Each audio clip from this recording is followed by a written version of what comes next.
All right, there's the cue. So good afternoon. I'm Paul Markle, Executive Director of the Barrie Chamber of Commerce. I'd like to thank you for joining us today for our session on Facebook and Instagram Demystified, how to maximize and optimize your business presence. I'd like to begin today's session with a land acknowledgement. In keeping with Indigenous protocol and building respectful relationships between Indigenous and non-Indigenous peoples in Canada, it's customary to acknowledge the traditional territories and ancestral lands of the Indigenous peoples. The Barrie Chamber acknowledges this sacred land on which we operate. It's been the site of human activity for 15,000 years.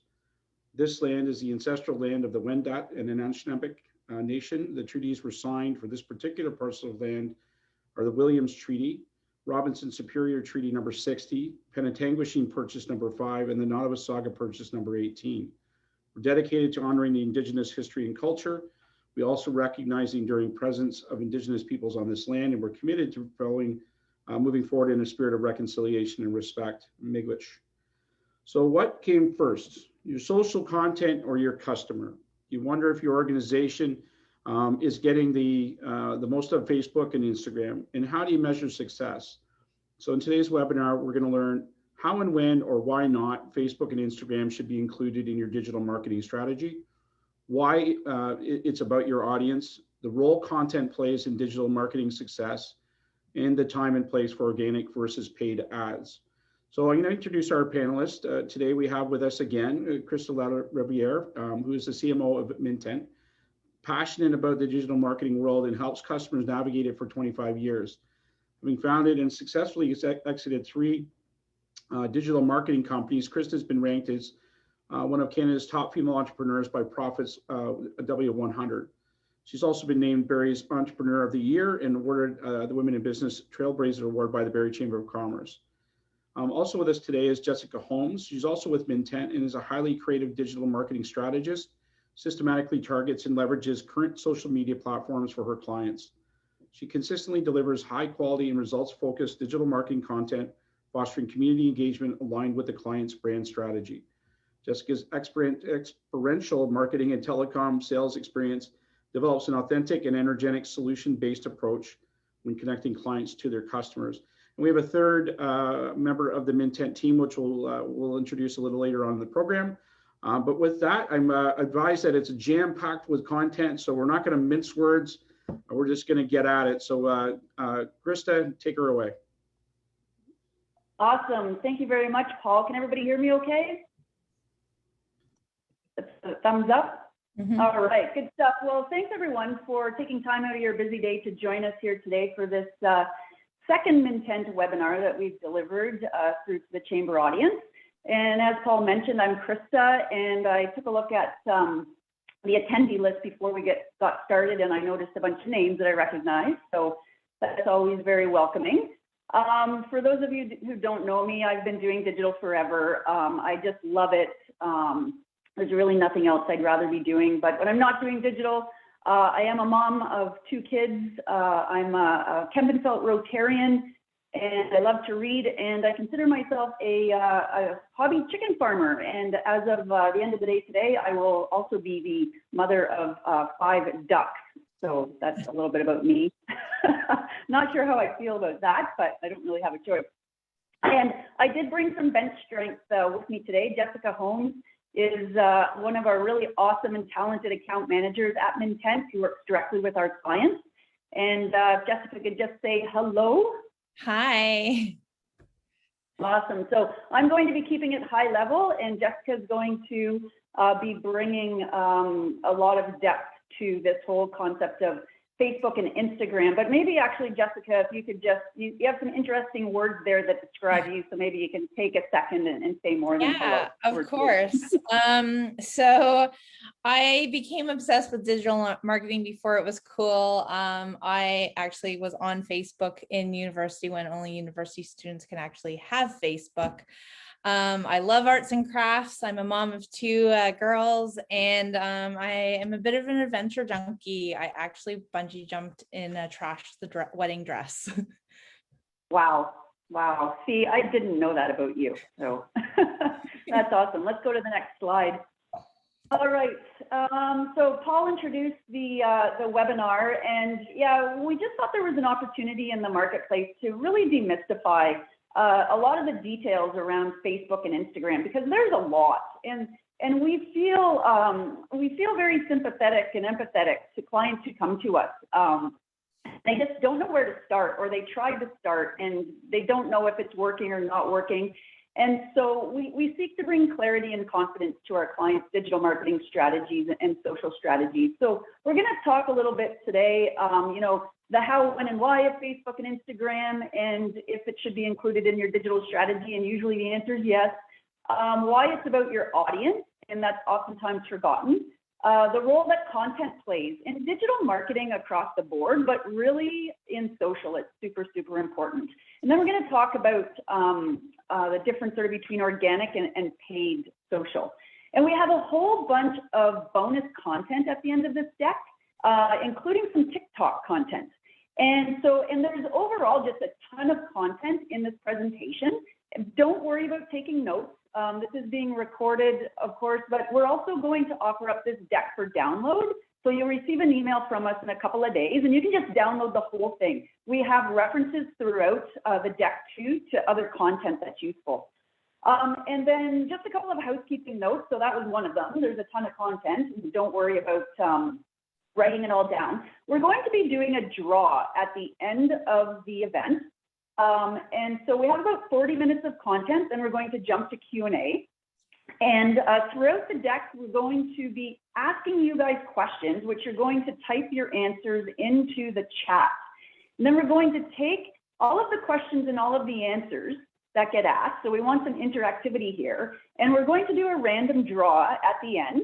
And the winner of the random draw will receive a 3-hour free social media consultation from us. Okay, so ask your questions. There's no such thing as a silly question, and we'd love to hear the answers of the questions that we have for you. So just a little bit about intent. So intent stands for marketing with intent, which we're very passionate about, not just marketing, but marketing with intent. We're a full service digital marketing agency. We have offices in Barrie and Vancouver, and we really focus on helping small to mid-sized organizations who are really stuck with their marketing, and their business growth is stuck because of their marketing. So we really pride ourselves in bringing clarity and confidence to our clients' digital marketing strategies, and we love what we do every day. So next slide there, Jessica. So let's just jump right into it. Again, I'm going to stay high level, but I thought I'd start with this graph, right? And so this represents the 10 most popular social media networks according to the number of accounts each social network has. And I thought this was really interesting. And this is data as of January 2021, so very recent. And if you look at the top 5 on the list, Facebook, YouTube, WhatsApp, Facebook Messenger, and Instagram, 4 of the 5 of those platforms belong to the Facebook family, right? And so the number of accounts across Facebook is 7.26 million. So that's across the entire Facebook family of Facebook, WhatsApp, Messenger, and Instagram.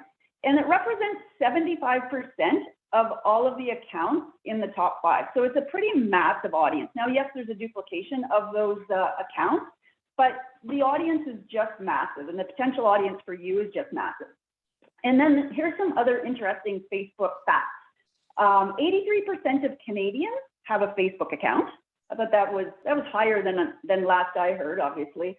Facebook is the world's 3rd most visited website, only after Google and YouTube. Facebook users spend on average 34 minutes per day on the platform. I know some people who spend way more than that, but still 34 minutes is a very captive audience. And 79.9% of Facebook users access their account on a mobile device. So I thought those were just some really interesting facts to pass along. So we'll go to the next slide there, Jessica. And so who's using each platform, right? So this is not just what was on that other, the previous slide, but some other social networks as well. And this is really important because you need to take this into consideration and compare it to who your audience is in business, right? And this helps to understand where you should be talking to your audience. So again, you don't have to write this down. This is all for you later to download. But what I find interesting about this is we used to really consider Facebook for the B2C audience.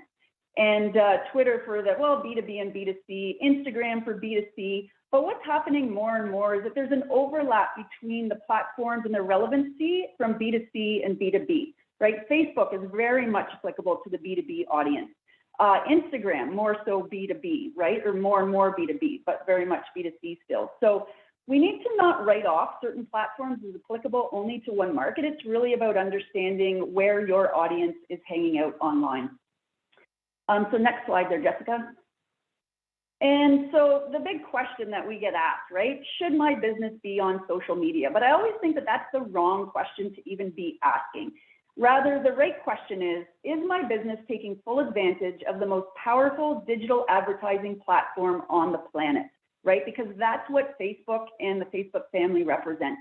There's just endless targeting capabilities, right? Across demographics, behaviors, life events, entertainment.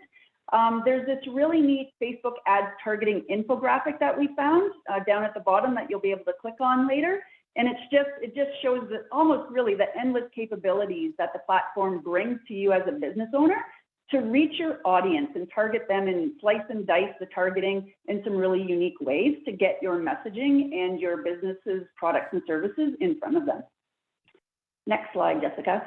And so having said all of that, it's like, okay, I want to do social, but you can't really just jump in, right? And if you do jump in and just start doing posts and doing stuff, really the only thing that you'll be achieving is what we call random acts of marketing, right? And there's probably failure that's going to happen if you do just jump in and you don't really think about the marketing strategy and the digital strategy and the content strategy. And so I always say, like, bad marketing and random marketing is like burnt toast, right? You can't undo it. You can't get that, you can't scrape the burn off the toast. It's still always there.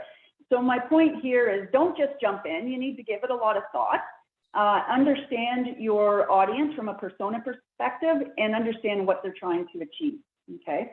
And so next slide. And if you were in our last chamber event, we presented this random acts of marketing and how you should stop them, and this concept of getting your digital brand foundation set before you invest into digital. And so digital brand foundations, and if you can't answer these questions about your business and your marketing, we give you the opportunity to hit that emergency stop button and just take a break, figure stuff out, and then push forward with investment and messaging. And so those questions are, who are you marketing to and why? What problems do they have? Where do your customers hang out online? How do you intercept their customer journey? And what content, and Jessica's going to be talking about this, what content do they need to advance through their funnel, not your funnel, right? And then where do you put your messaging? How do you distribute it? And that's the social channel. The next slide there, Jessica. And so those digital brand foundations are the buyer persona, right? So that fictitious character that represents your target audience and what motivates them and what are their behaviors online and what are they trying to achieve, and the key words that drive the content and the key messaging that's really going to connect with the audience. And that customer journey mapping are all things that we highly recommend you consider and put in place before any further investment into digital and social. And next slide, Jessica. And all of those digital brand foundations will bring this clarity, focus, and confidence to what you're doing online. So what you're doing, who you're doing it for, and if you're doing it right. And next, and I think that brings us to the first set of questions. All right, so question number one, and so it's important that you don't answer yes and no, yes or no in the chat, that you answer A1, A2, right? So A3, so no yeses and no's, because then we won't know the answers to the questions and what you're actually answering. So the first question, so answer A1 or A2. Do you feel you're getting the most out of the Facebook family of social platforms to build awareness and generate new business? So I'll just take a minute. We'll see some A1s and A2s, and I see them coming in now. And this will just give us an idea of sort of what you guys are thinking and doing. And then the second question, if you could answer it, are you using Facebook ads or Instagram ads now? And there's no right or wrong answer. It's just you sort of just want to know. Okay, I see some A1s and A2s, A3s and A4s. Woohoo! All right, next, you can continue to answer. Next slide, Jessica. And I'm going to hand it over to Jessica soon. So Jessica's going to be talking about, what about your audience, right? So let's talk about audiences and what role does content play in digital marketing success. So you're going to dive into a bunch of stuff Facebook and a bunch of stuff Instagram. We're going to have Q&A and then we're going to do the draw.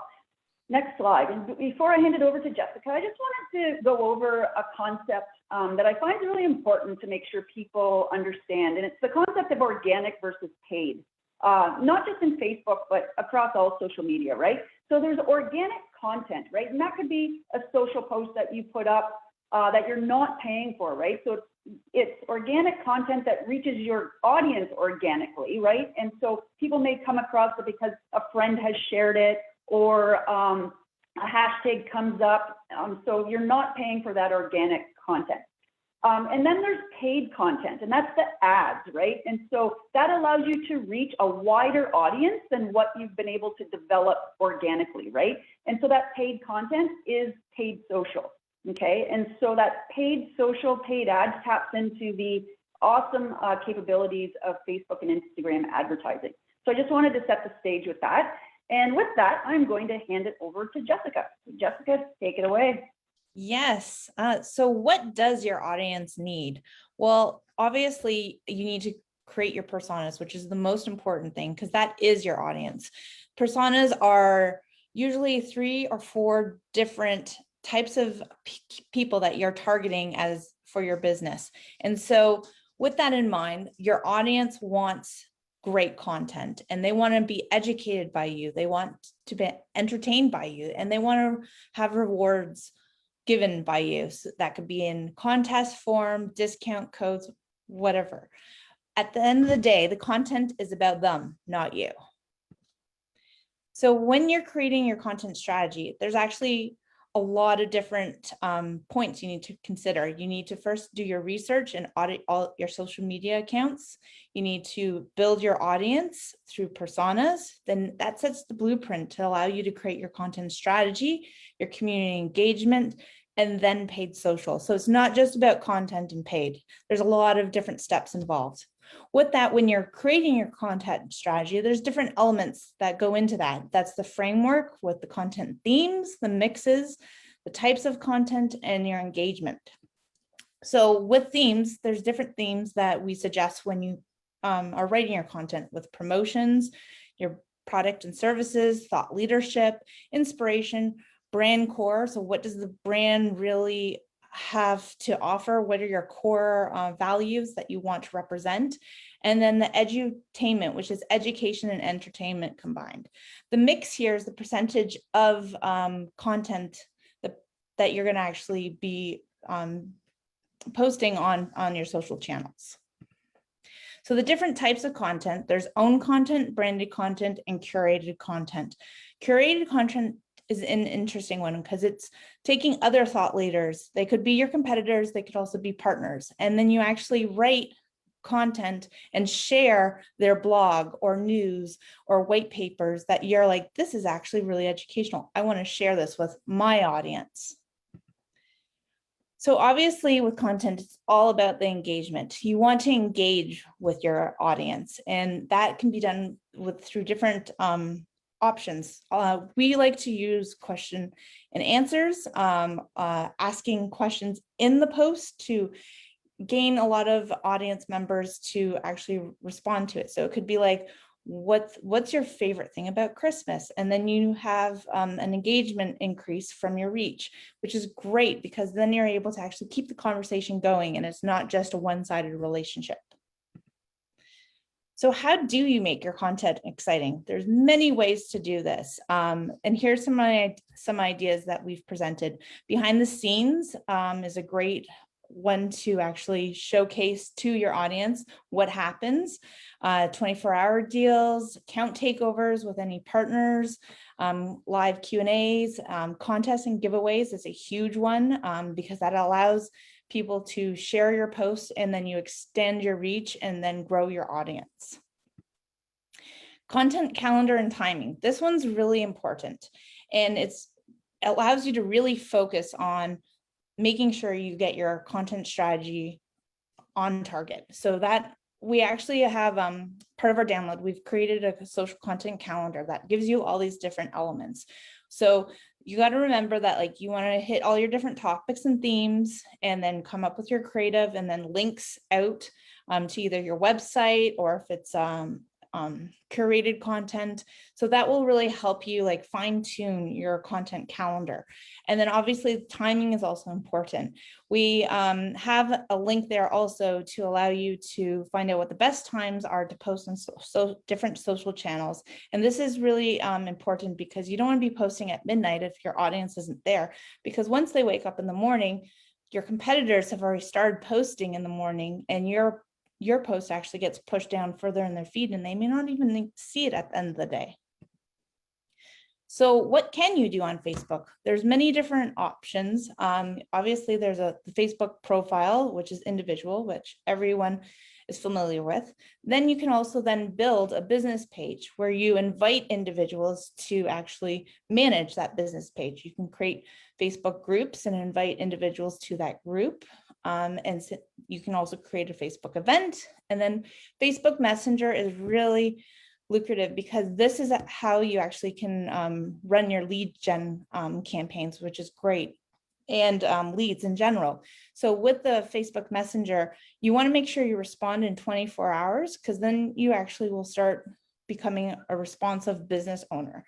And this is crucial to the success for your business because then you can actually, once you have the reputation that you're responsive, you can actually get a Facebook bot put onto your page, and then you'll automatically get notified by your phone instead of having to constantly be logged in to check your messages.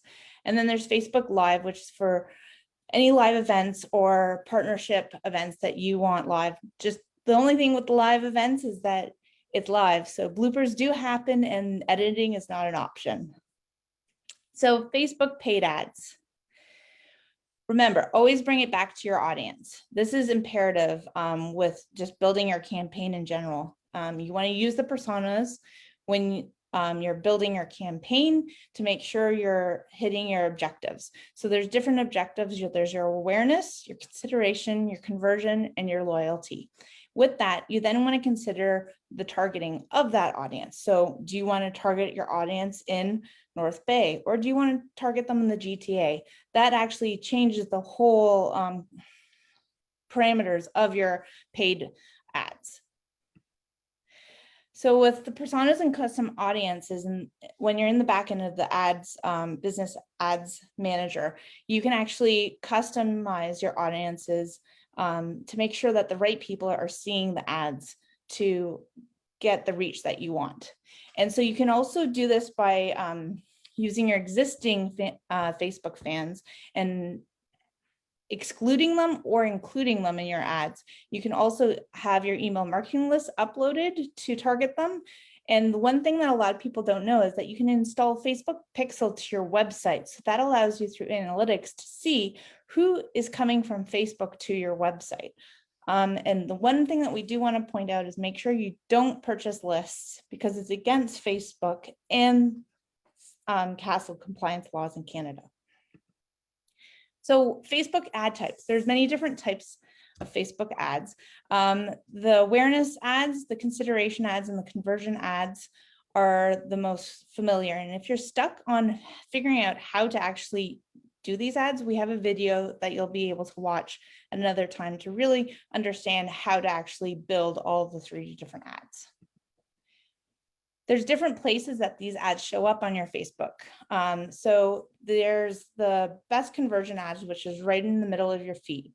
Then there's also ones that are on the right-hand side. Those are best for retargeting. Retargeting is when someone's gone to your website and let's say they clicked a couple items into your cart and decided to leave your website. So now you're trying to get those people to come back to your website to actually check out in the cart. So that is what retargeting is. Creative, what does work best for social channels? Well, when you're thinking of the image or video that you want to put in your ads, you need to make sure that it's relevant to what your copy says, that it's valuable for your audience. There's a clear call to action, and there's at least 25 different button options available from register now to learn more, buy now. So there's many different call to actions that are available. And then you want to make sure that it's interactive and that it's also getting straight to the point and it's not vague. So Facebook ads and their budget. So how do Facebook ads work? Well, it's kind of a complex system, but at the end of the day, it's knowing what your budget is. So there is an auction system with ads, and the winning ad will actually be shown. And so you want to make sure that your ad has the quality, it's relevant, and that you've put in appropriate money to bid accordingly. And the highest score is actually what wins the actual Facebook ad, and that ad gets shown. So in regards to bidding, you want to make sure you choose automatic to start, because that's the easiest way to get into ads. And they'll be able to actually kind of see where everything's going, what you need to tweak, and so forth. But once you understand the conversion objectives and like the flow of how everything is going with your ads, we then suggest you flipping to the manual, because then you're able to actually fine tune your ad strategy and making sure that you're hitting the reach and the numbers you want.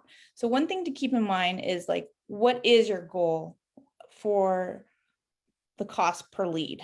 Like, how much are you willing to spend? So if you're wanting to spend $300, how much do you want to spend per lead to get that $300 sale? So think about that. So there's different industry averages when it comes to conversion rate and click-through rate. So conversion rate is someone that actually decides, okay, I really want to be a customer of this company. So the conversion rate, if your ads are kind of equaling out at 9.2%, you're doing really well. That's the average rate. And then the click-through rate is who actually saw the ad and clicked through to see what the ad was all about. And that's usually 0.9%. So we usually say like 1% is what you want to reach for. A lot of our clients are 3% and higher, so they're doing a really good return.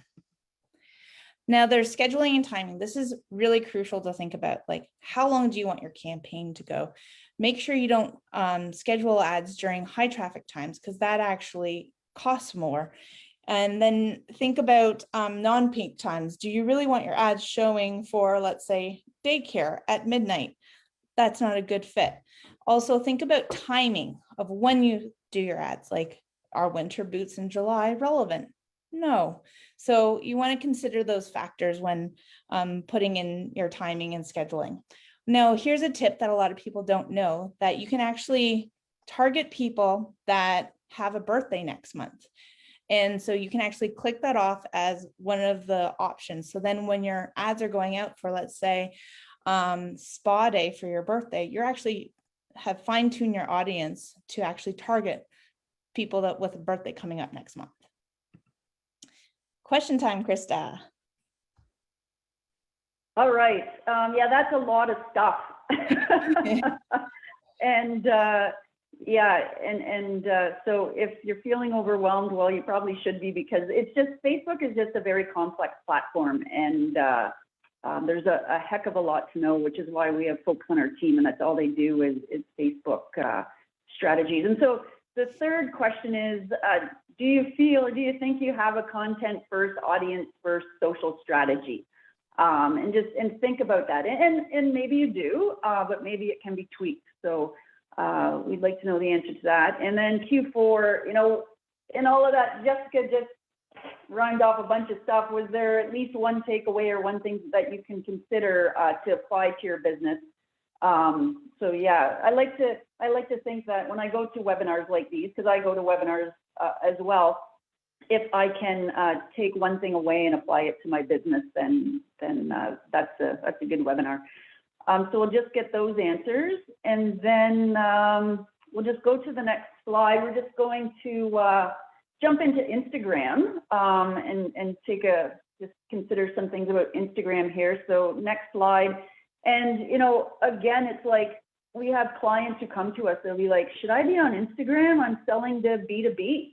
And our response is always, well, probably, right? In some instances, it does not make sense, absolutely. And we'll talk that through with folks who come to us for help. But Instagram has 1.2 billion accounts. a lot of people, and there's high engagement rate on Instagram, and there's some really neat things that you can do that really can benefit your business, whether it's B2B or B2C, such as building and creating that community. And the storytelling capabilities of Instagram is really outstanding. And again, like, you can be a very small business with a huge following, and we've seen some pretty neat things that get done with Instagram and Instagram strategies and influencer marketing strategies. But really, any business if committed to it, can really thrive on Instagram. And then, we have coming up in our blog strategy on our website, we've put together this FAQ about Instagram, and we'll just continue to add to it. So that blog will be coming out and pushed out through our social channels in the upcoming days. So keep an eye out for that. And with that, I'll hand it back over to Jessica. So what can you do on Instagram? There are many different things and some new things that have actually been added over the past year. So Instagram allows you to create your profile, which is what most of you are probably familiar with. And then there's stories, which is your profile pic that then has that circle around. That is a live event usually, and it disappears after 24 hours. Then there's highlights, which are actually curated collections of your Instagram stories as those little circles underneath your bio. And then there's Instagram TV videos, direct messaging access, Reels, which actually have been new over this past year, and their response to TikTok, and they're 15 to 30 seconds content creation videos. So you can do a lot of editing and add music and different filters and stuff like that. And then obviously the live videos. So we've added a couple links there for hacks on how to do Instagram stories and Instagram videos. So business on Instagram is interesting because you actually have to create a profile, and you can't add individuals to that profile like you can with Facebook. You actually have to give the username and password to people that are actually managing that business account. So here we've listed how you create a business account. So you guys can look at that later in the download. So one thing to think about when you're doing your content. So everything that I talked about previously about your audience, your content, the calendar and stuff, it's all transferable to Instagram, where Instagram just has a couple more tweaks. So that's what I'm really focusing on here.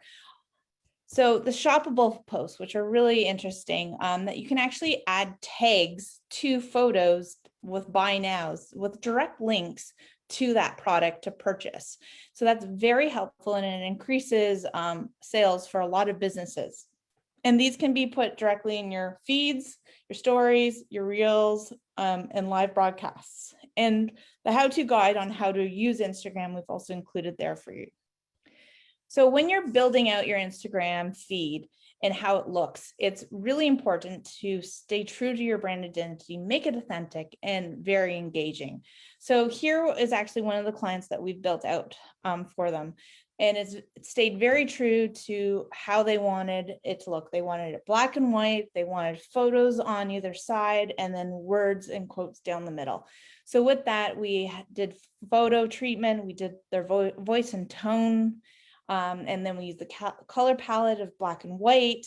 And we just made sure that the grid was consistent. So whenever you do another post, it just has the fluid flow of that grid constantly on their profile page.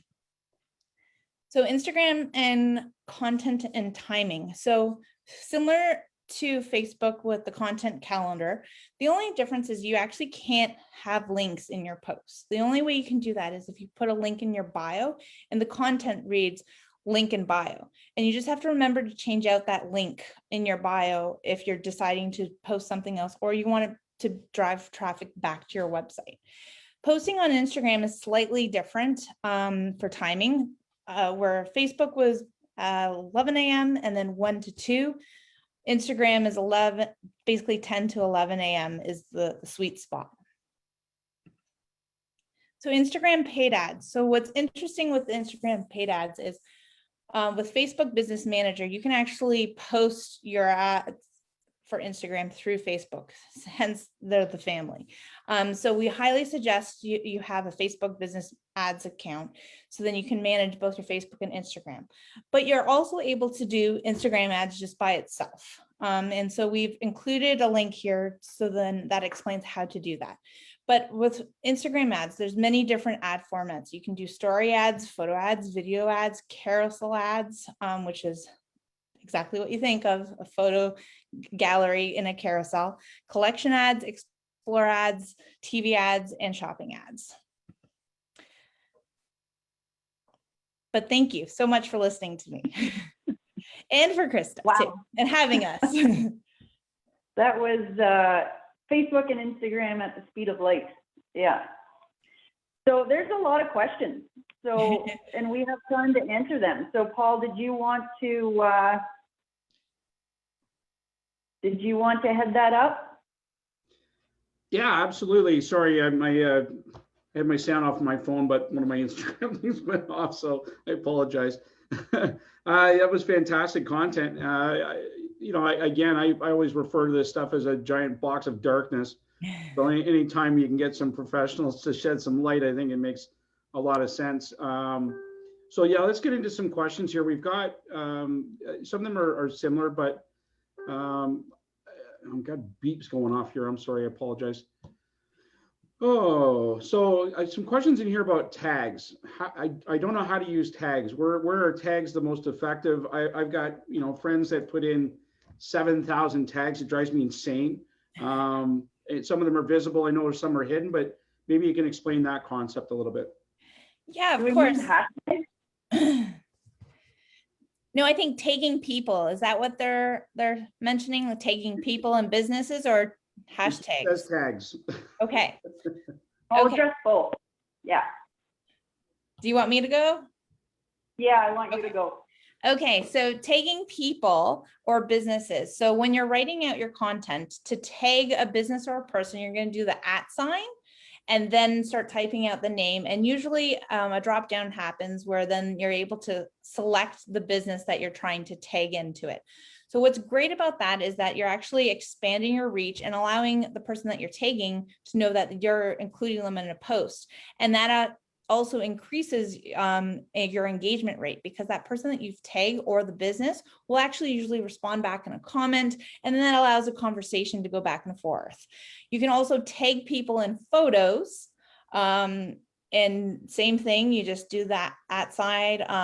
In Facebook, you just click on the person's face and then a box populates, and then you just type in the name you want and select it from there. And then hashtags, that's a whole nother beast. We do suggest hashtags on Facebook and Instagram, more so on Instagram. Instagram, you want between 20 to 30 hashtags, and the hashtags are to be towards the content that you're actually speaking to. And you want to do a little bit of research of what your competitors are doing for hashtags and find out how many people are following that hashtag. So when you're in Instagram and in the search, you type in that hashtag and it will tell you like how many people are actually watching this hashtag, or how many people have actually used that hashtag. And the higher ones you obviously want to put into your post, because that allows you to expand your reach. Right. So again, if you start hashtagging, specifically, and we do a lot of tagging where we want very specific people, not very specific, very specific individuals to look at the content. Yeah. So there'll be hashtags that get combined. Like, so if it's support local, it'll be Barrie support local. Exactly. And then you're going to pick up businesses that are in your area, right? Okay. Yep. Makes sense. There's a question in here from one of our participants. I've heard that boosting your post isn't a good idea. Why would that be? So we kind of covered a little bit of that today, but relevant question. Let's dig into that one a bit. All right, so with boosting your post, it really depends on what the content is. So we have clients that write a content for a blog, then we post the blog, and then we boost the blog. And by boosting that blog, we're able to actually expand the reach and target their persona and audience that would actually be interested in reading that blog. So we did actually a test. So we posted a blog without boosting it, and they got about 1,000. Then we posted the same blog and boosted it, and we got 13,000 reach. and converted some of those into customers. Right. So no random acts of boosting is really what the messaging is. Right? Yes, as Krista mentioned before, no random acts of marketing. Don't do anything if you're going to do that.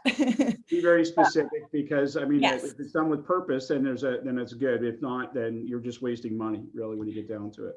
At the end of the day, though, you want to make sure you do testing too, because you got to test and measure going, okay, did this work? Did it not? Okay, I'm not going to make that mistake again. Or where am I going to tweak it? Am I tweaking the copy or am I tweaking my audience? Right. And again, you're going to control that with budget as well, right? If you've only got X dollars to spend, you want to make sure that you're using that wisely and not wasting that time. It's kind And of to like be completely, sorry. You're mining, right? Is really what you're doing, you know. Okay. With boosts, you can actually do $30 for 2 weeks on a boost and get the high numbers. Really? Which is you don't need to spend a lot with boosts. Why do we even need Mintent then? I mean, why can't we just do this on our own? I mean, you know. No, yeah, but yeah, absolutely. You need to have some expertise when you're sort of taking a look at it. With account takeovers, are these always live? I get nervous that the person may say something off brand for my business.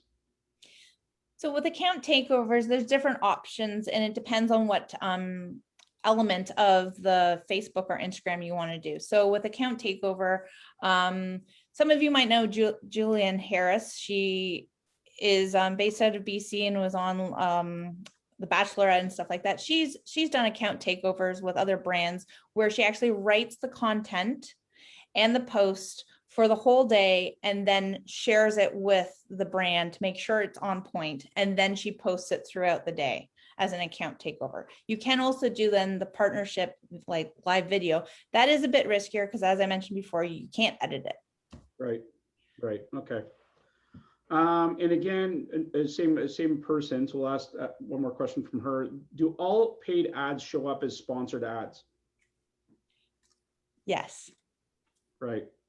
So that sometimes I guess can have a negative connotation as well, right? You don't know where the sponsor's coming from. I generally don't click through those if I have a choice. I don't know why, but that's just the way I sort of operate when I'm in social media. But okay, well, that's good to know. But when you think about it, it also depends on your placement of the ad. If you're wanting to do a retargeting on the side or in the feed, and if your content and your visual is on point and on brand, that will stop people while they're scrolling, even if it says sponsored or not. Okay, all right, good to know. Somebody is wanting an explanation of what Facebook Pixels is. Okay, so it's your tracking device that you're installing onto your website is the best way to explain it. So it's kind of, think of analytics for your website, Google Analytics. You're able to see the back end of where your traffic's coming from, except with Google Analytics, it just says social. It doesn't say where. Where a Facebook Pixel, you install that onto your site, and then it's able to tell you where, like how many people are actually coming from your Facebook to whatever web page on your website. Right, which I think would be really important. I mean, that's, you know, most old school business guys want to know what the ROI is on social media, and it's always a kind of a hard way of, I mean, it just is. I mean, just you have to believe me kind of thing, but it's never done for something that you can quantitate. So I think that's a very useful tool to be able to say that, you know, this is working and is driving people over onto the page that we're looking for. So the other thing you want to consider is with Facebook, there's the insights. So then you're able to actually see which posts are doing really well, which aren't, where you can tweak, and where it's driving traffic, how many you reached, how many click through, like all that is available through Facebook. Yeah. Is there data on, you know, when you look at minutes viewed, if you're doing a lot of video and, you know, you see an increase of minutes of video watched, is there any way of understanding what the conversion rate would be on additional minutes? So for every additional 100 minutes of video watched, it has a conversion rate of X, or is that still a little random kind of thing? You would assume that the longer people watch, the more inclined they are to buy, but yes, yeah, maybe they're just stalkers. I mean, who knows, right? That's true. So similar to Google Analytics, you're able to see how long people stayed on that page or on that watching that video. So I guess it's more of I mean, one of the best tools of that is your content pithy, catchy, sticky? I mean, are people actually watching it? If they're not, then you have to change maybe your strategy, right? Get exactly. Right. Yeah. So sometimes it's not always about the dollars, it's the actually getting eyes on it. That's the important part. Yep. This one person's got lots of good questions. My business works with a lot of seniors and people with disabilities, and my retail manager thinks that Instagram is not valid for our business. You want me? I'll take that. Yeah. I have a perspective on that. And so Susie is asking that question. So it depends. I would have to know more about the business and who the customer is, right? And so, we have end customers and we have customers. And so the business works a lot with seniors and people with disabilities. They may not be the users of Instagram, but potentially other family members that the brand has to engage with is a customer as well, and they may be in the demographics of Instagram. So I would love to learn more about the business. Reach out to me and we can have a deeper conversation and I can help guide you on that. Yeah, fair enough. I'd like to add to that. With Instagram, you can actually have a private Instagram page, and you might want to leverage it the way that only people of loved ones are allowed to be accepted into this Instagram page, and you actually show photos and videos of the residents, and then loved ones are able to see it without because it's gated, so they're not all over Facebook. Right. And that's, I mean, especially these days, I think that could be something that's very useful. Yeah. Yeah, and I guess all blocking as well. I mean, you got to be careful if you don't want certain people seeing your content. Even if it's an open page, you still have that ability. There's some fairly significant security controls in there if you really need to go to that level. So, so here's a good question here. So, how does it work? And I think this is the biggest fear that a lot of people have with social media and with when you start getting into filming is creating the content. So how does it work working with an external marketing company like Mintent? Am I filming all my own TikToks, Reels, and daily stories, or do you do that? I think it all depends on how much money you have, right? So it does depend. So Mintent is a full service team. We have experts that really can do it all when it comes to digital marketing, and we pride ourselves in helping our clients wherever they need the help. So if you have internal videoing capabilities, then that would land on your plate. If you don't, then we can help either do that or find you a person who can do that. So it really depends. We want to put your resources to best use, and we have conversations about that and come up with a plan. Right. And again, working with a professional team when you get your business to a particular level is always worthwhile, because I mean, chances are you're gonna have so much business coming in, you're not gonna have the time to do a lot of this stuff, and that's why outsourcing is a good strategy at that point. So, I see people posting photos on Instagram and then posting the hashtags halfway down in the comments and not on the original post. What is the point of that? Usually when I do that, it's because I've screwed something up when I'm making the post, but I'm sure that may be a reason. So, so when hashtags first came out, they were one at a time in the post, and then it was taken to put it in a comment, and now it's gone back that the standard is content ... all your hashtags after each other with just a space in between. Right. Okay. So it's done on purpose. So it depends where you last learned how to use the hashtag and what the practice was, that if that person is going from the first, second, or third phase, I guess you would say. Okay. So what's the right thing to do then? You don't want to do it in the comments, because that's actually, you're losing the traction and your reach. You actually want to do it in the main post, right? Because that is what Instagram is looking at, the content in the post, and that includes the hashtags. By putting it as a comment, you're actually losing the traction of the hashtag So Right. you really want to keep it in the post. Now, is there a way of burying those hashtags as well in the content? So the best way to do that is have your content up here with the ... and then your hashtags down here. So when people are scrolling, they have to actually go read more button to get all those hashtags. And so if you keep your content to, I think it's 2 sentences, like 2 lines, Yeah. then you see what you need to get your reach. Gotcha. Okay.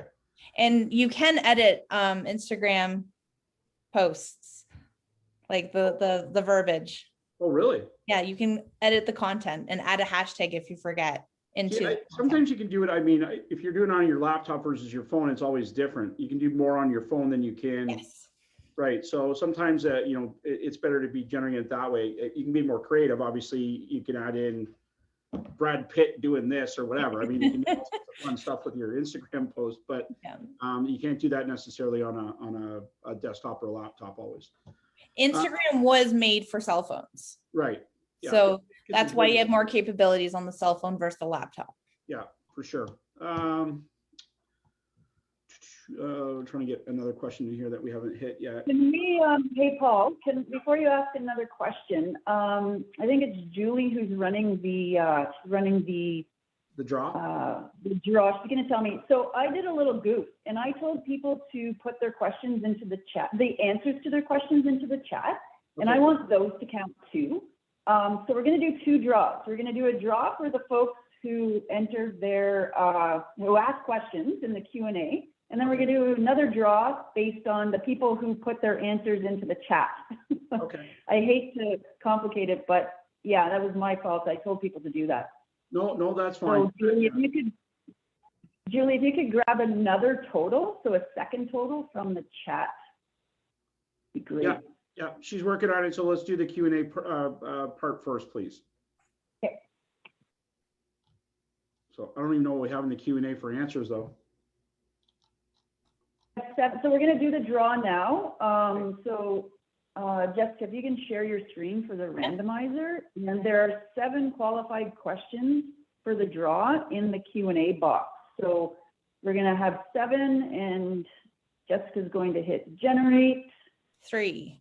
And whoever number 3 is the winner of the first draw for the 3-hour, that's a coincidence, right? For the 3-hour social media consultation with Mintent. And so then. Oh, is that, sorry, Julia, you've got Wendy in there. Does that mean that Wendy won?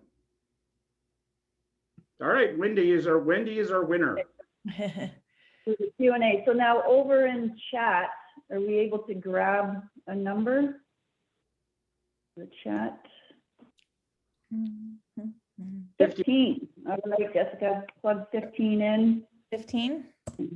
Yeah, and generate, and it's 12. Whoever 12 is. Susie. My chat. There we go. Susie, all right, there we go. Awesome. Really Congrats. Congrats to Susie and to Wendy Lingenfelter. Hopefully I didn't butcher that too badly. And Susie's from Superior Home Healthcare. So that answers one of our questions. She's from a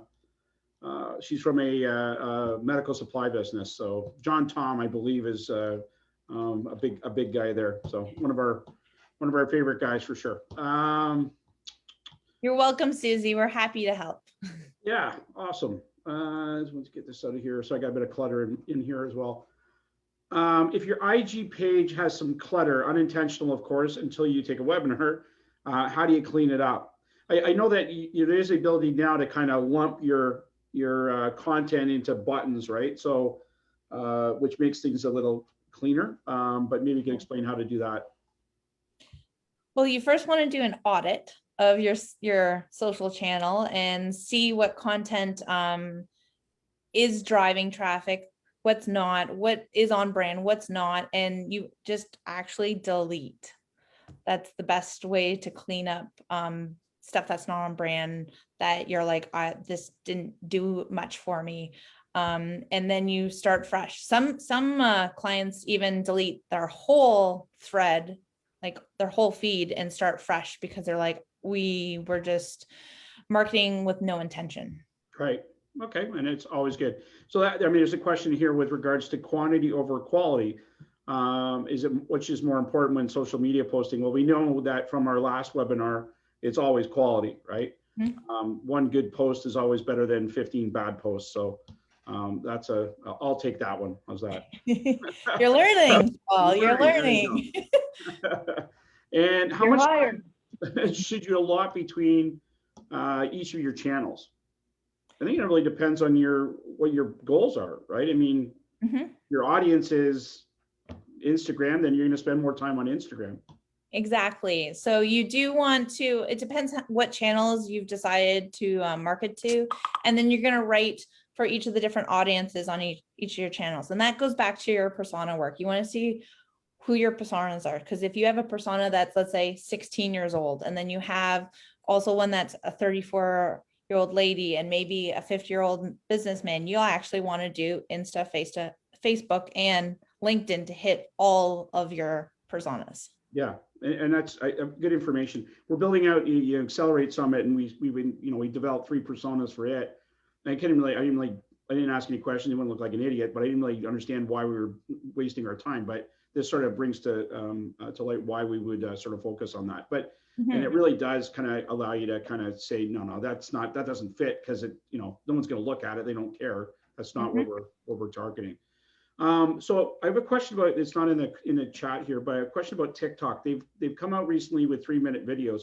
I'm like a 12-year-old girl with TikTok. I mean, I just spend hours going through it. It's funny. It's usually barbecue and golf, but nonetheless, I know that there are a lot more business type content popping up in there. Chambers are doing things. The 3-minute video, I think, opens some doors. Any comments on that? Definitely. So what exactly was the question with TikTok? I mean, they've obviously seen a need to add in longer videos. Yes. What are your takes on how to employ that? Obviously, the demographic on TikTok, at least initially, was younger, 18 to 24. But I can tell you that there's a ton of people my age on there as well, just because of the content, and it's kind of fun, right? But yeah, definitely. So as possibly many of you are aware, TikTok took off during the pandemic because people are at home, and now they're addicted to it. And Instagram brought out Reels last, I think it was May or June, to kind of compete against TikTok to try to pull the video side. But with Instagram, there you can only actually do 30-second videos, where TikTok you can do 3 minutes. And so with TikTok, there's many opportunities to build your brand off of that. With like commercial real estate, you can actually go in and quickly showcase different buildings. Same with residential real estate. You can do quick open houses via video and sell a house in 3 days. Via video. Like, it's crazy what TikTok can do for a lot of businesses. You just have to really look at your competitors, use the hashtags on TikTok, see what others are doing, and then go, okay, how can I do that better? Right. What is working for them? If they have like 10,000 followers, they're doing something right. So what is it that I can leverage and use for my own business? Right. And the ability to edit the video, because you can do stops and starts and a bunch of different things. I mean, 3 minutes can become a really long time period, because you can, you're making ribs. I mean, you can take 5 hours and shrink it down into 3 minutes and show stages, but it becomes really good for those businesses that are trying to explain what it is that they do. Right. Yeah. Interesting how that all evolves, kind of thing. And I think Facebook actually has some of that. They've stepped into those quick videos as well, have they not? Well, you've always been able to post videos, right? But I thought there was some sort of a content generator. I don't know. Maybe they're pulling from TikTok, and I don't know. I spend too much time on there, getting mixed up. So, trouble turning likes into sales on Instagram. Any thoughts on why people are liking and not buying? Again, I think it goes back to our original. If the content is right and you're formatting it properly, then you're going to get more click-throughs and actual purchases. Well, it's also the call to action. Did you put a call to action? Did you put a button to say buy now, or is it just a post that people can only like, and there's no question or engagement response required. Okay, tagging problems. When hiring a marketing person, what should I look for? Well, look for intent. I find marketing is such a huge topic. Does a generalist even exist anymore? I can only afford one staff. I think we answered this question in our previous one, but again, I think you got to start with the end in mind, and what is it that you're trying to get out of it, and then all that all revolves around ROI and figure out where your pricing strategy is, and that'll tell you which partner you can go to. But I think any call and give a budget, they're going to tell you right up front whether they can work with you or not, and then you just sort of move it around from there. But yeah, and if I can, I'll just add to that too. I'm not sure who asked the question, but we like to say that marketing these days is a team sport, right? If you want to play, you need a team of experts. And one person, if you have a one in-house person marketing team, they're still going to need support. Sure. Because generalists they'll scratch the surface on everything, and likely you'll be getting a bunch of random acts. Like our team, for example, and I've been doing this marketing thing for a long time. It's more complicated today than ever before, right? And our team really, like one person has one superpower and then a secondary superpower, but that's it, right? And so somebody who knows social content, their background's content, they don't really know social analytics, right? And paid ads, right? It's such a specialized profession these days that it's difficult for a generalist to really achieve your business goals without support. It's got to be the right fit. I mean, if the person you're working with, you just know right off the hop, don't get you, and understand where your business is and have a hard time sort of figuring that out, how are they going to translate that into good content?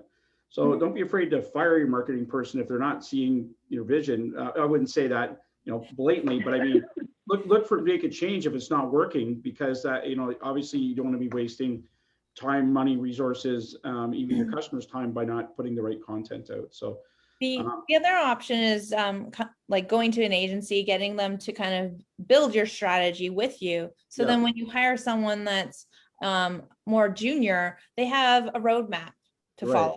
And then they're able to actually execute what an agency has set out for, like your 2 or 3 year term goals.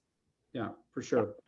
Listen, I'd love to talk about this all afternoon because it's fun and it's always entertaining with you guys. So, but unfortunately our hour is up. So I'm going to draw to an end. There's still some questions there, and we will have those questions answered and available to anybody that's still looking for them.